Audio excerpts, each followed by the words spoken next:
నర్మదా నదికి పుష్కరాలు కొనసాగుతున్నటువంటి నేపథ్యంలో ఈ నర్మదా నదిలో దొరికేవన్నీ శివలింగాలే అని అనటంలో ఆంతర్యం ఏమిటి? కొన్ని మన ధర్మాలు ఎలా ఉంటాయంటే, షోనా నదిలో ఎరుపు రంగులో ఉండే స్టోన్, రాయి, రత్నం, దాన్ని మనం గణపతి అని పూజిస్తాం. అలాగే నర్మదా నదిలో లభించేటటువంటి స్టోన్, రాయి, రత్నం నలుపు రంగులో ఏదైనా శివలింగం అని ఆరాధన చేస్తాం. అదేవిధంగా గండకీ నదిలో లభించేటటువంటి చక్రాలతో ఉండే, వివిధ రూపాలతో ఉండేటటువంటి నలుపు రంగులో ఉండే రాళ్లను, స్టోన్స్, రాయి అని అనకూడదు, రత్నం అనే చెప్పాలి, వాటిని విష్ణు రూపంలో సాలగ్రామ అని పూజిస్తూ ఉంటారు. ఆంతర్యం ఏమిటి? పురాణం కథ ఏదైనా ఉందా? పూర్వం శివభక్తుడైనటువంటి బాణాసురుడు ఈశ్వరుని కోసం విశేషంగా తపస్సు చేశాడు. ఆ తపస్సు ఫలితంగా ఏ నది ఒడ్డున కూర్చుని తపస్సు చేశాడో ఆ నది ఒడ్డున కూర్చొని ఆయన చేతిలో ఇసక పట్టుకొని ఆ ఇసకని ఇలా ఇలా మెదపుతూ ఆ ఇసకతో శివాయ శివాయ ఓం నమ శివాయ అని చెప్పడంలో అవన్నీ శివలింగాలుగా మారిపోయాయి అని ఒక పురాణ కథ.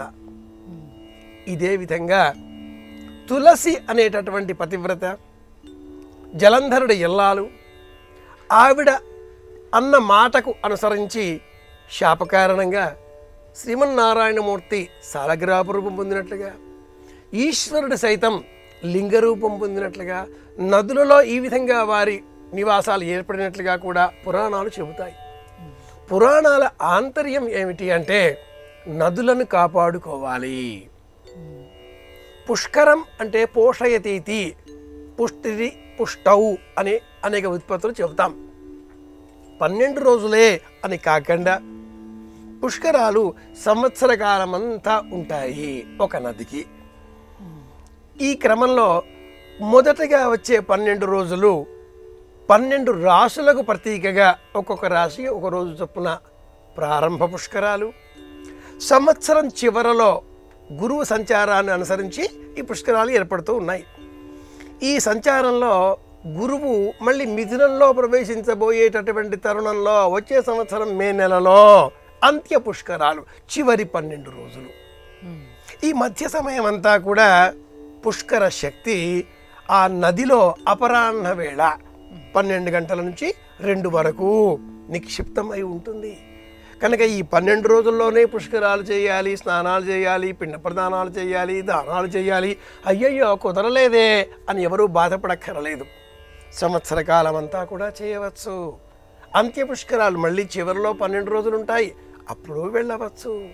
ఇలా మన వాళ్ళు నదులను కాపాడుకోవాలి, చెట్లను, కొండలను, బండలను వాటిని కూడా కాపాడుకోవాలి అంటూ తెలియజేశారు. ఒక నది ప్రవహిస్తోంది, ఆ నదిలో ఉండే రాళ్ళు ప్రవాహ వేగానికి అడ్డుకట్టలు వేస్తాయి, ఆ నీరు భూమిలోనికి ఇంకుతుంది.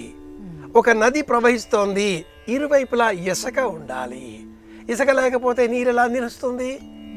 పడిన వర్షం బాగులు అలా నదిలోకి రావడంతో ఆ నదిలో నీరంతా కూడా సముద్రంలో వెళ్ళిపోతే మరి మనకి నీటి ఆధారాలు ఎలా? నీరు భూమిలోనికి ప్రతి బిందువును ఒడిసి పట్టుకోవాలి, నీటిని కాపాడుకోవాలి. ఆప ఇద్వా ఉభేషజీ ఆపో అమీ వచాతనీ ఆప సర్వస్య భేషజీ తాస్తే కృణ్వంత భేషజం. ఇందుకే పుష్కరాలు, అందుకే శివలింగాలు.